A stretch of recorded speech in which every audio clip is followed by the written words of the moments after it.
Hi everyone, it's Mr. Byrne here again. I've got another little challenge for you. So again, I've tried to keep things as simple as possible. So all you really need for this activity is a piece of paper. And you'll notice on this piece of paper, I've just made it into a little bit of a chart. And I'll explain all this in a minute. A dice, and this time I've gone for a 6-sided dice. So you might have one of these around the house. And then just some things to count with. So we've got these cubes in school, but there's loads of things that will be around your house that you could use instead. Pasta shells or just a small object that you may have.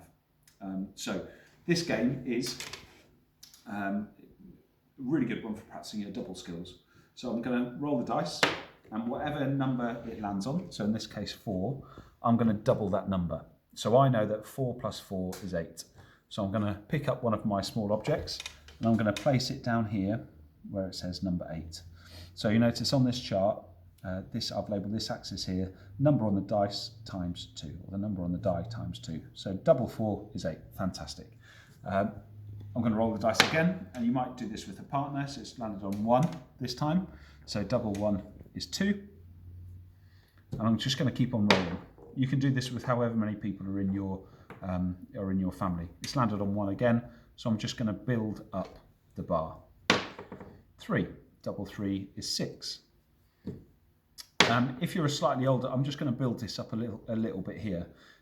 If you're a slightly older child, then you might want to play around with this a bit, and you might want to create a grid where you're multiplying the number on the dice by 3, or perhaps multiplying it by 10. So again, like with some of the other activities that we've put onto YouTube, play around with them, play around with the rules a bit and create your own rules. So I'm going to roll the dice a few more times here, just so we build up a good idea of what's happening when we double a number on the dice. I seem to be rolling a lot of 3s. Double 5 is 10. Do 3 more.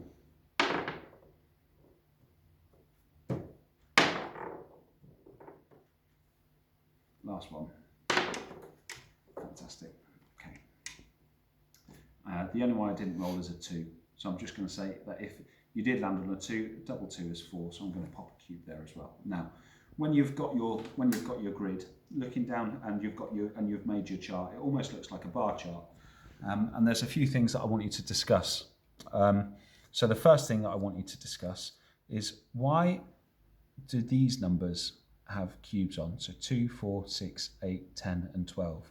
And why don't these numbers have any cubes on? 1, 3, 5, 7, 9 and 11. So what pattern do you notice there? Once you've done this activity, a nice question to think about will be, what happens with odd and even numbers? If you've got 2 even numbers and you add them together, what's going to happen? So choose any 2 even numbers. What's going to happen when you add them together? What about if you have 2 odd numbers? What happens when you add those numbers together? Or what about if you have 1 odd number and 1 even number and you add those numbers together? Can you make a prediction or make a pattern or look into something mathematically that happens when you add those numbers together? So give it a go. Let me know how you get on. Create your bar chart with your doubling on your dice, play around with the rules and have some fun. Speak to you soon.